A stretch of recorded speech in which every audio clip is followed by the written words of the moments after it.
فاذكروني اذكركم واشکروا لی ولا تکفرون.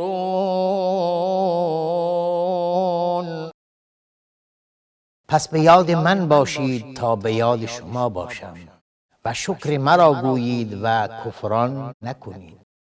بسم الله الرحمن الرحیم و به نستعین. الحمد لله رب العالمین و صلاة و السلام علی رسوله الامین و علی آله و صحبه اجمعین. با عرض سلام و درود خدمت همه شما بینندگان عزیز و محترم در برنامه نیایش و ستایش. گفتیم که جامع ترین الفاظ و عبارات قرآنی در باب ستایش و نیایش در اختیار ما قرار داره. هیچ الفاظ و هیچ عباراتی نمیتونه جایگزین عبارات قرآن و سنت بشه. هم تعبیر نیاز حقیقی ما در این آیات و احادیث وجود داره و هم تعبیر مقام و جایگاه و وصف رب ذوالجلالی که در قبال او باید انجام وظیفه کنیم. در این برنامه هم یکی دیگر از جامع ترین دعاها و نیایش های قرآنی رو براتون بحث و بررسی میکنیم تا اینکه باز هم با الفاظی جامعتر و با قلبی آگاهتر و با خردی روشنتر به درگاه الهی رو بیاریم و ستایش و نیایش خودمون رو در شبانه روز زندگی موهبه الهی انجام بدیم. دعایی که در این برنامه مد نظرمون هست یکی از دعایی هست که در آیه 201 سوره بقره اومده. این آیه در ضمن مجموعه آیاتی هست که در ارتباط با حج مطالبی رو داره. حج خودش بسته ای از ستایش و نیایش الله متعال و پرستش یا عبادت الله متعال است.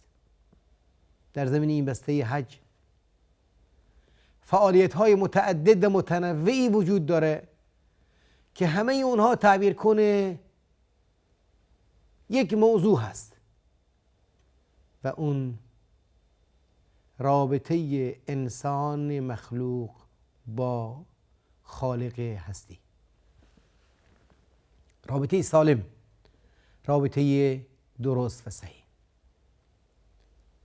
در آیه 200 سوره بقره الله متعال میگه که فاذا قضیتم مناسککم فاذكروا الله كذكركم آباءكم او اشد ذکرا.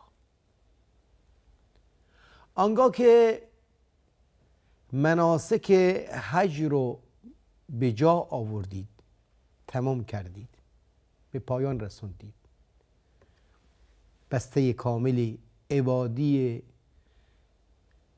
توصیه شده از جانب الله متعال رو عملی کردید، فاذکروا الله، الله رو بیاد داشته باشید.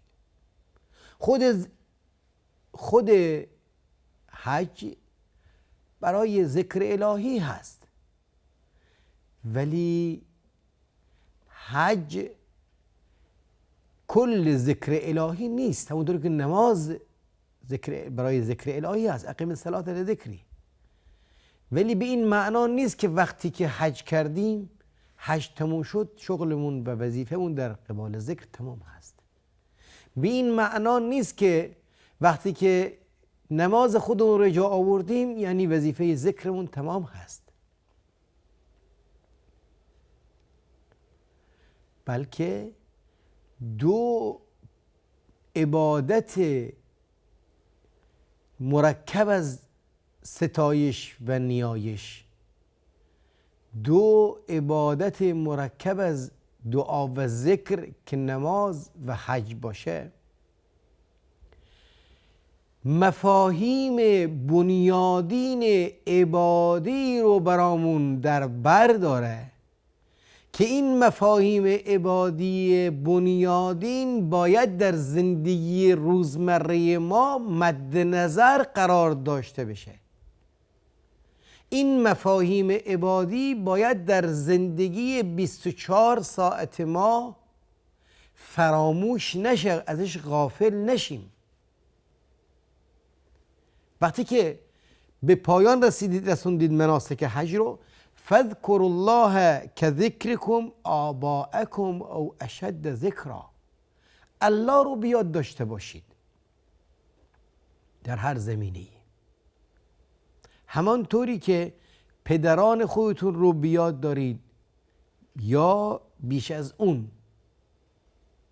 در تفسیر این آیه مطالب زیادی رو مفسرین گفتن که همشون در تکامل همدیگر هست. یکی از اینها این هست که بعد از طی شدن، تمام شدن مناسک حج،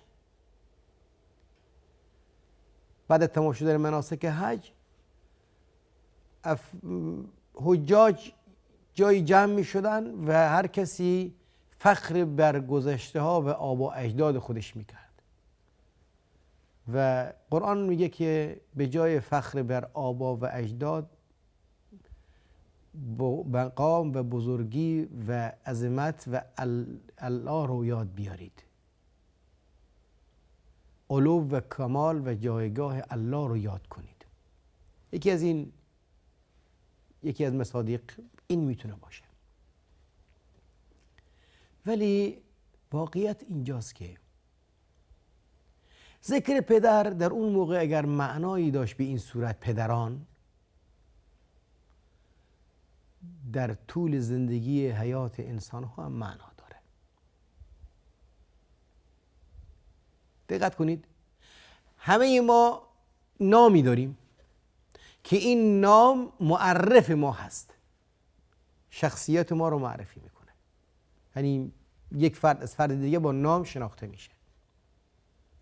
برای اینکه این فرد با افراد مشابه خودش در نام تشابه اسمی پیدا نکنه، اسم پدر هم بهش ملحق میشه. در هر شناسنامه‌ای نام خانوادگی نام پدر هست و در تعبیری که معرفی که در عرف کشورهای عربی وجود داره این هست که اسم پدر بعد اسم خود فرد ملحق هست، چسبیده هست. هر جا شما خودتون معرفی میکنید اسم خودتون و اسم پدرتون با هم میگید. اسم خودمون فراموش نمیشه، اسم پدرمون هم فراموش نمیشه. هر وقت از شما پرسیدن اسمت چیه میگی، اسم پدرت چیه میگی. همانطوری که اسم خودتون رو یاد دارید و اسم پدرتون رو یاد دارید، جایگاه و مقام الهی رو فراموش نکنید. همانطوری که در هر موقعیتی، در هر فرصتی پرسیدن اسمت چیه میگی فلانی، فامیلت میگی فلانی، اسم پدرت سریع میگید. در هر موقعیتی باید بدونیم که ربمون الله هست. در هر موقعیتی بدونیم که حاکمیتمون الله هست، معبود ما الله هست. اطاعت از الله بکنیم، او رو مد نظر قرار بدیم، رضایت او رو بجوییم. این خصلت، این ویژگی، این حقیقت باید در سایه عبادات مثل حج و نماز ایجاد بشه. اقم الصلاة لذکری، نمازی که ما به پا میکنیم باید یا حجی که میکنیم باید در ما این ذکر الهی رو یا یاد داشتن الله متعال رو در کل حیات، در کل زندگی زنده نگه بداره. ان الصلاة تنهی عن الفحشاء والمنکر ولذکر الله اکبر. وقتی که ذکر الهی یعنی الله بیادمون باشه، در از فحشا و منکر انسان خود به خود دور میمونه. وقتی که الله اکبر رو ما مکرر میشنویم و جواب لبیک میدیم، در موقعی که میخوایم نافرمانی بکنیم اون باز هم اکبر در ذهنمون بیاد، نافرمانی نخواهیم کرد. چشم به نامحرم نخواهیم انداخت، چشم به اموال غیر نخواهیم دوخت، به حرام دست نخواهیم زد، دروغ بر زبان نخواهیم آورد، از خیانت دوری خواهیم کرد و ده ها موضوع دیگری که در ضمن این مطلب وجود داره. و فمن الناس، خیلی از مردم هستن که من یقول، میگن ربنا آتنا فی الدنیا و ما له فی الاخره من خلاق. خیلی هستن که ذکر الهی الله رو بیاد دارن ولی فقط برای بهره جستن در دنیا. هر موقع مشکلی میشه ربنا، هر موقع بیماری میشه میگه ربنا، هر موقع نیاز میشه میگه ربنا، ولی در ارتباط با عقبا و آخرت و نهایت چیزی رو مد نظر ندارند. آزاد فکر میکنن، آزاد میخورن، آزاد فعالیت دارن، آزاد زندگی میکنن، هیچ قید و بندی رو هم پایبند نیستند. اینها در آخرت هیچ نصیبی ندارند.